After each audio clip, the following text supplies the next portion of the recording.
Here's a brief but annoying message to let you know that you could have first heard this episode 9 months ago if you were a subscriber to our Iron Filing Society Patreon offering. For the price of a pint and a St Clement's each month, you can get up to 4 episodes a week, 9 months before the rest of the world gets them.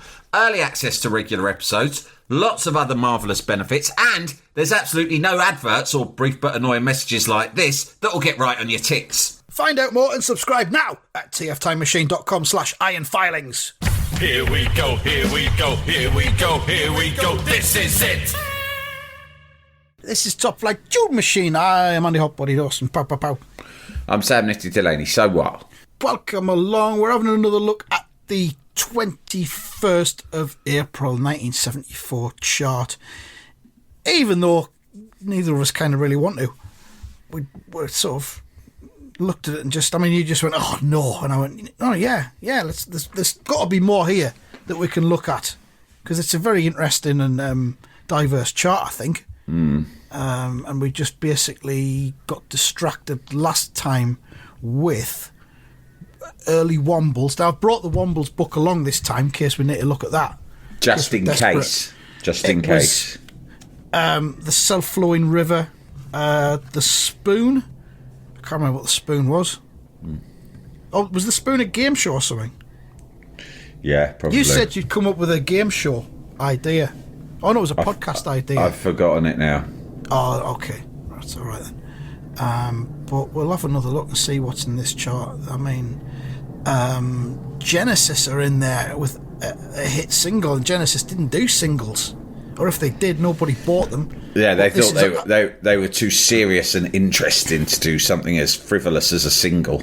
There were a few like that. Led Zeppelin did that kind of thing. Pink Floyd did that. It's a cunt move. Singles are for children. We Yeah, don't do singles, we do not albums. Not doing singles is the mark of a cunt. If a band explicitly say they don't do singles, that's my signal to not engage with that band. Walk away. Yeah. So the thing is, Andy, there's a lot of bands out there in the world, and there's a lot of music to consume. And it's just if you go around trying to listen to all of it, you send yourself mad. You never really get deeply into anything because you're just obsessed with, Yeah. I look at people like Giles Peterson, and I think, mate, how do you have the time to listen to this music? You must never listen to one record more than once, maximum. Do you know what I mean?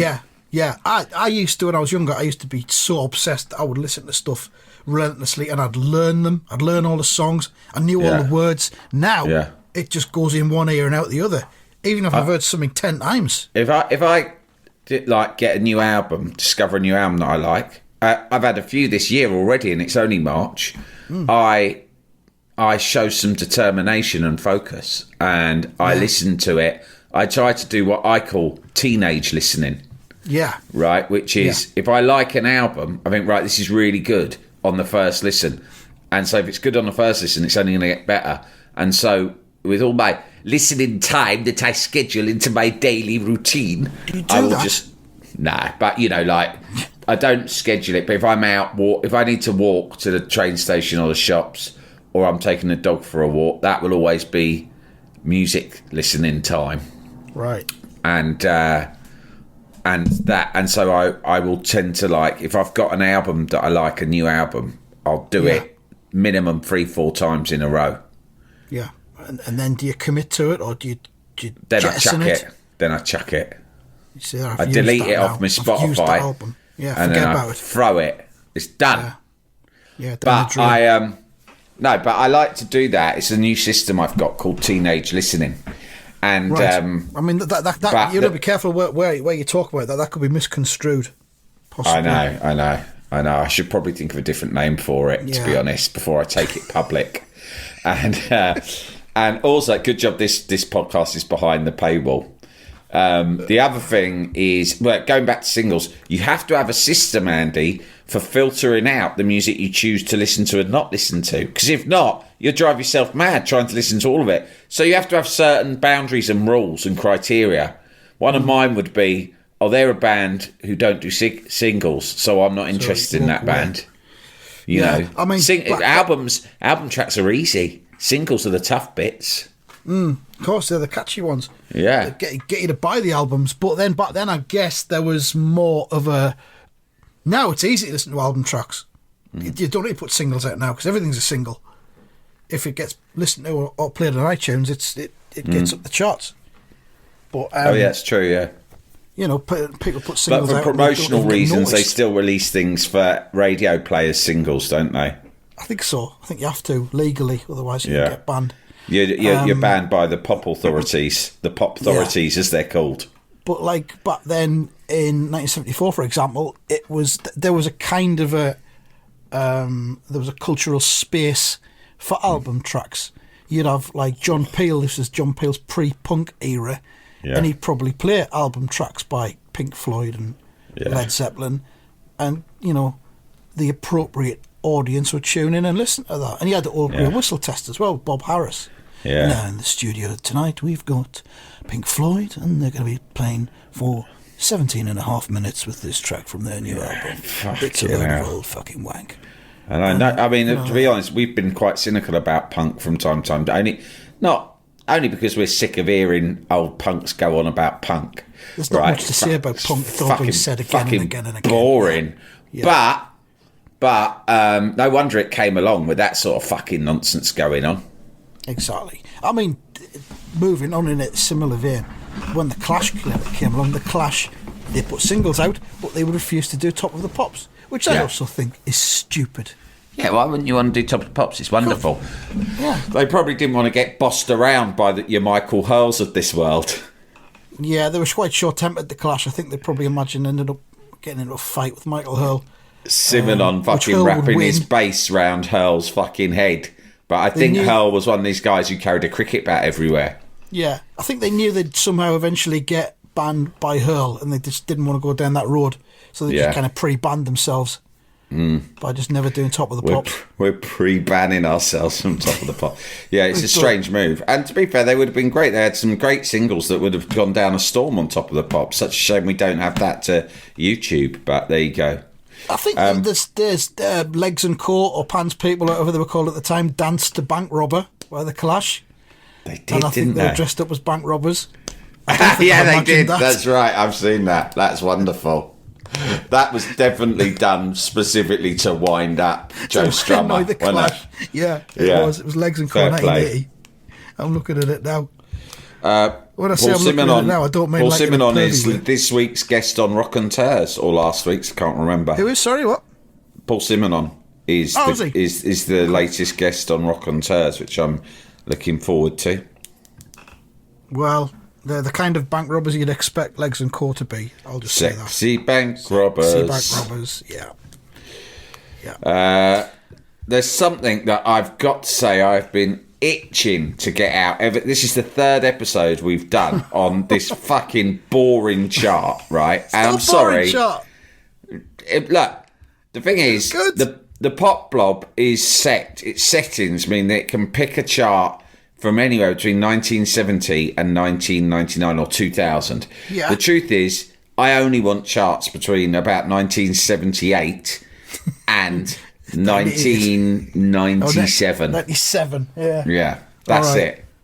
Right. But that's just me. But there is one thing ever since we first read this chart out that I've been desperate to do, and I think if I don't do it now, we might never get to it because this could be the last episode. Because it's the song at number one. The song at number one is Seasons in the Sun by Terry Jacks. Yeah. And I only know that song because of the following terrace anthem from the days at Upton Park. We had joy, we had fun, we had Millwall on the run, but the joy didn't last because the bastards ran too fast. I've just been itching to sing it, but I haven't had a chance, and I'm just delighted now that it's done. Okay. And also, number 6, You Are Everything, Diana Ross and Marvin Gaye. Andy, is this a cover of a song more famously performed by the Stylistics? You Are Everything. You are everything. And Everything Is You. Everything is I you. don't know who did it first. Oh, because I think it's if it's the same song, I've got a good story about it. Yeah, Stylistics did it first in 71. Yeah. The story about it is this.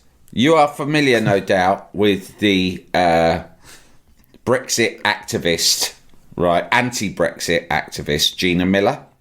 You remember... Oh, yeah. She was one of the many figures that the Daily Mail tried to destroy emotionally, culturally, physically, and mentally. Yes. Over the years, they were particularly active in their campaign of hatred, vitriol, and human destruction during the Brexit. Currently working, of course, on Gary Lineker. Yeah, on Gary Lineker. We record this. So that's what they do, and they did it to her, and she was simply a campaigner, campaigning with a view that you don't necessarily have to agree with, but something she was extremely passionate about, and she was campaigning in a perfectly legitimate way. In exactly the way that our forefathers fought to protect, right? Yes. Well, and they tried to tried to destroy her, right? And she wouldn't be destroyed. She kept coming back. Now, I managed to book her on the much missed cutting edge satirical news show, Sam Delaney's news thing. Permanently rested. Simply because the authorities were scared of how brilliantly satirical it was, right? Anyway, she came on. She's an amazing woman, and if you're listening to this and you might be pro Brexit, I'll just say two things. That's fair, but we've all got a right to our opinions. But she's a wonderful woman, an impressive woman, a passionate, intelligent and strong woman, no matter what your views. And I would also say this, if you are pro-Brexit, stop listening to this podcast. Go on, sling your fucking hook, right? Yeah, fuck off. You're not welcome. It's not worth it. Anyway, Gina Miller comes on. She's amazing. She won't be cowed. She won't be cowed or scared off by all this like hatred that's coming her way. Anyway, because she was kind of the Clash of the Brexit scene. Yeah, but she did do the top of the pops of the Brexit scene, which was news thing. She's a wonderful woman and attractive too. Yes. Because I'm Britain's top journalist, I did some digging on her before she came on. What a life she's had, an amazing life. First of all, right, fucking hell, you know, like in James Bond, when they have the opening titles and almost always there's a silhouette of sexy women dancing in the background with guns. You know that, right? Well, mate, she's one of them. No way. Yeah, I'll tell you. I'm just going to look. Gina Miller, James Bond. Yeah. I mean, the Sun will have turned against her as well, but with a CV like that. Of course. I can't think why. Yeah. I can't remember which one it is, but she was. But also, she toured as a backing singer, right? She toured as a backing singer with the Stylistics on their European tour in the 1970s. Amazing. Right? She was a backing singer with the Stylistics. I didn't think she'd be that old. She's just, this is another thing. She's just amazing, right? So I said, this is true. And she's very cool about it. She went, you know, I was young and I needed to earn money. You know, she's rich now, but she wasn't born rich. She goes, I was young, I had to earn money. And that's how I earned my money for a while. I was a singer, right? I'm like, that's amazing. Well, you know what I've done? You know how I used to like to close the show with a song sometimes? Like once I sang a song to you, didn't I? Do you remember? You did, yeah. I sang you at Mandy, Andy, but I changed it to Andy, but it was the Barry Manilow song.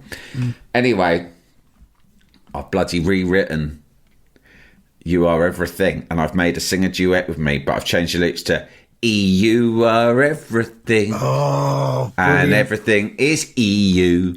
Oh, and you can watch it on YouTube. It's lovely. We did it. Yeah, she didn't care. That's the thing. She wasn't pompous or anything. She just did it. Like a lot of people, I'd try and surprise them. I'll fucking do it. Where's the mic? Give it here. EU? I'll do it. Yeah, I'll do it. I'll sing anything, mate, if it's about the EU. As long as it puts them in a positive light.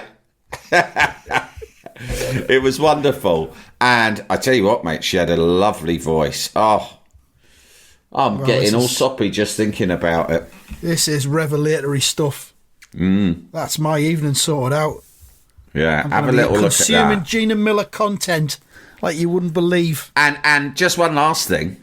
Yeah. She's now got a political party. I don't know if you know that. I'm looking on the Wikipedia page. Yeah, the True and Fair Party. True and Fair Party. I know because someone I know is a member of it and told me all about it. And I told her, it's my friend Doreen, and I said to her, oh yeah, Gina Miller's got a party. Well, get this. She was like, yeah, and I've got to know her. And she's wonderful. She's such an impressive woman. I've gone, oh yeah, I've sat there listening. Nice and calm, like, not showing my hand, Andy. Do you know what I mean? Not showing my hand, but knowing what I've got up my sleeve. And she's going, she's such a wonderful woman, so impressive. You should meet her. She's lovely. I've gone, oh yeah, well, it just so happens I have met Gina Miller. And she goes, oh, have you, Gwen? Haven't. And I went, I won't answer that with my mouth. I will answer it via the medium of YouTube. Have a little look at this. And I've just shown her the fucking video of me singing You Are Everything with Gina Miller, and she was very impressed. But then she told me more about the True and Fair Party, and I tell you what, I'm fucking on board. I've decided here and now, I've been toying with the idea for a while, but I've talked myself into it just on you. I'm fucking joining it, mate. Do you want to join up? I'm going to stand as a candidate, mate. They've got candidates in about 9 constituencies at the minute, and none of them are in the northeast, and I don't think there's any around your way. We could both stand for the True and Fair Party. I'm going to fucking say, read out. I think they've got really good policies. We'll have to read a bit more into them. I in case there's anything hidden. In case there's anything hidden, you know, in their could be something hidden in their like manifesto, like that's weird. It looks like they're standing in constituencies against particular MPs. Like one of them, they want to get rid of Esther McVeigh. Good. Which is quite right. Good. So I don't know. I'll do that. I could take down a fucking like one of these dodgy Tory MPs, no problem. Yeah, I've got a Labour MP. Go on, here, Gina. Give me the nod. I've got a Labour MP, so I don't really want to. Yeah, but you don't have to stand in your own constituency. Hardly anyone does. Oh, but I can't be asked to travel. Yeah, it might be a neighbouring constituency. I'd have to go down to London and go Is to there a Parliament single Tory in the northeast of England? Oh, there's a few, yeah. What, There's in been a little few villages? recently. Is it little villages? Yeah. I wanted the Red Wall stretches into the northeast, like Bishop Auckland and like up in villages. Blythe as well, the elected Tory in Blythe. Well-heeled villages. Jalapeño. Jalapeño. Mate, what's Hexham like? Hexham's Tory. I fucking knew it, because I met someone once. I was making a TV show, and do you remember I told you I went and I spent the day with the Asbo Queen of Britain, who was from Newcastle, and she'd had so many Asbos that she'd been banned from being in Newcastle city centre indefinitely, right? She was another amazing woman. I say woman, she was a girl really. So I went up and I had to meet her by the beach somewhere in Northumberland. I had one of the most memorable fish and chip fucking lunches of my life, to be honest. And she was great. But the producer I was with, this was like assistant producer, we'd flown up to Newcastle in the morning, and then we got in a cab. We got in a car, hire car, and she'd gone, it's all right, I know my way around here. But she didn't have I said, why? And she went, I'm from round here. But she was talking like this, I'm from round here. And I was like fuck you are, right? You fucking Oxbridge fucking, you clown. Right? La-di-da. You weren't fucking last a second round here, not like me. Look, they love me round here. Hey, darling, got any apples? Fuck off. Oh, she's only joking. Keep driving, though, because they're looking a little bit spicy. Got any olives for me, mate, here? Hey, mate, got any grey poupon for me sandwich? No? All right, see you later. Be lucky. Fuck off, you cockney cunt, you grey poupon. I'll fucking stick the grey poupon up your cock, man. He's just mucking about. He knows I'm salt of the earth just like him. Anyway, though, speed up, quick as you like, because I think he might come over and stab me or something. She said I'm from Hexham. And I went, fucking Hexham, is it? She went, yeah. And I've always had my suspicions about Hexham ever since. Tory MP there. It's nice, got a good record shop with Hexham. Well, yeah. It is Tory. I mean, Blythe was another one where you would never expect a Tory MP to be elected, but in 2019, a Tory MP was elected. And I saw some Vox Pops at the time on the local news, and you got people saying, "Oh, Boris Johnson, he's good. He's going to sort it out." And I mean, we've had a Labour MP here forever, and look at the place; it's a disgrace. Oh, That's because of the fucking Labour MP, man. I know. That's because of 13 years of fucking austerity. Oh God, it's so sad and it's really worrying. And so we have to. It's incumbent upon us to do something about it. And I think that you've got to drive the Tories out of Blythe, Hexham, wherever. You do Blythe, I do Hexham, or vice versa. I don't care, mate. I'm not sure we'll do it via the True and Fair Party, though. To be honest, it feels a bit. I like the underdogish. sound of it. Think of it though, mate. True and fair. What's not to like about that? I like truth and I like fairness. I mean, I think there's more people out there than you'd think who don't like truth or fairness. They probably think that truth and fairness is virtue signalling. Yeah. What's good about fairness? Yeah. So, the truth. Is that the latest woke brigade thing, is it? Truth. I know, yeah. Oh, God, we're telling the truth all the time. Where's that get you? Nowhere. I like a good lie, me. I like being lied to. It's what Britain was built on, man. When it was still great, Thatcher used to lie to us all the time. That's how we won the Falklands. Oh, God. What else? There's some really good stuff. I mean, we haven't looked at Ringo Starr's You're 16, but let's not. We'll move on from that. Way further down to Paul McCartney and Wings with Jet, which is a lot better.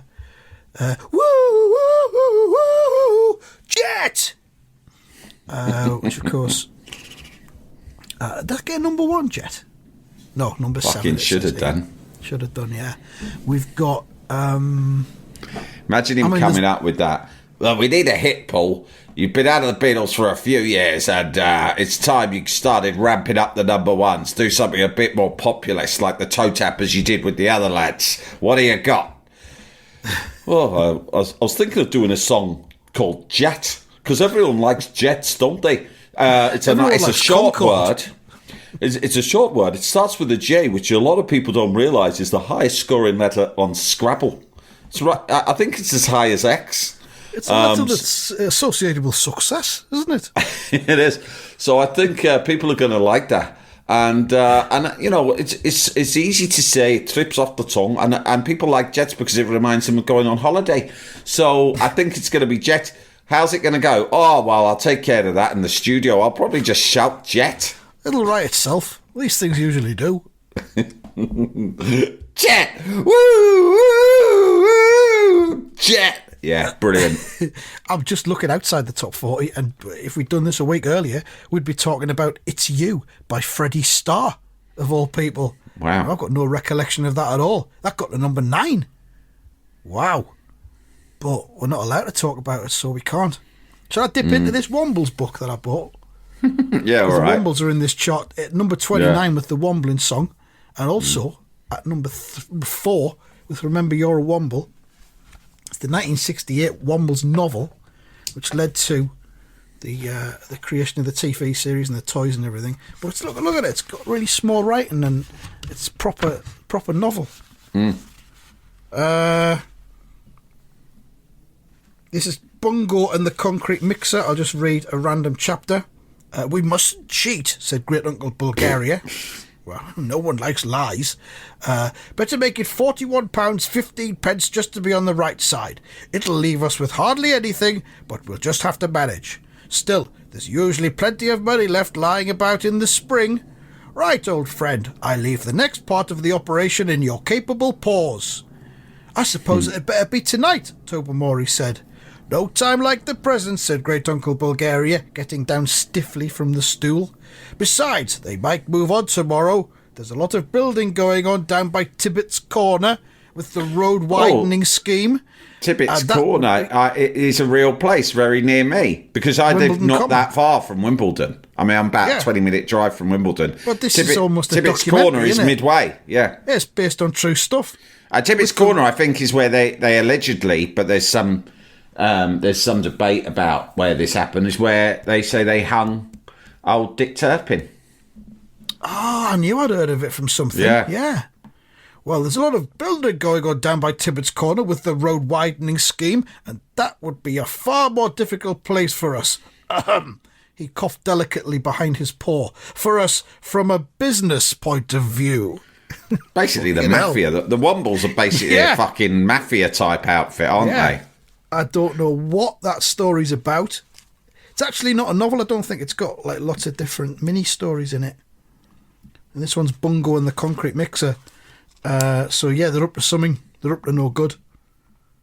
But yeah, there you go, Wombles. I am available to read You can't this out. knock them. You can't knock them, can you? The Wombles. I will read this out live on YouTube for anybody that's wanting to pay. Do you know what we should start certain doing as amount. content, maybe for our Turbo subscribers? Top Flight Time Machine Jackanory. And that'd all be it good, is wouldn't like you sat. I'd love it if you were sat with some cans, Yeah. few empties around you, and one in your hand, the book and the book in the other. And you know it's easy for you to do because literally all you have to do is read out a bit of a story and go, "I'll be back tomorrow night." And each week we could do it across the week, couldn't we? We could do it at bedtime. Oh, TFTM bedtime Drunken stories, Bedtime stories. lovely. Yeah. It's a good idea actually. I'm going to jot that down. Get in touch if you're interested. Yeah. It's another income stream. What else is in this chart that we can look at? I mean, Income stream. ABBA, Waterloo has gone up from number 17 to Mama! number 2. Dun-dun. Yeah, what an opening. And what a song.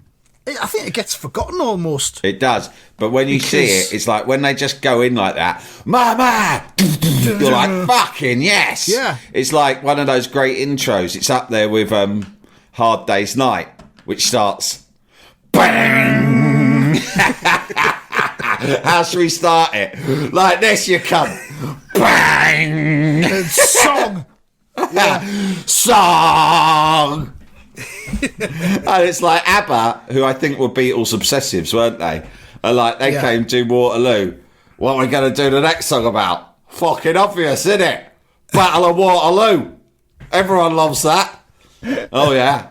How are you going to kick it off? 1974. Like this. My my! Pow pow!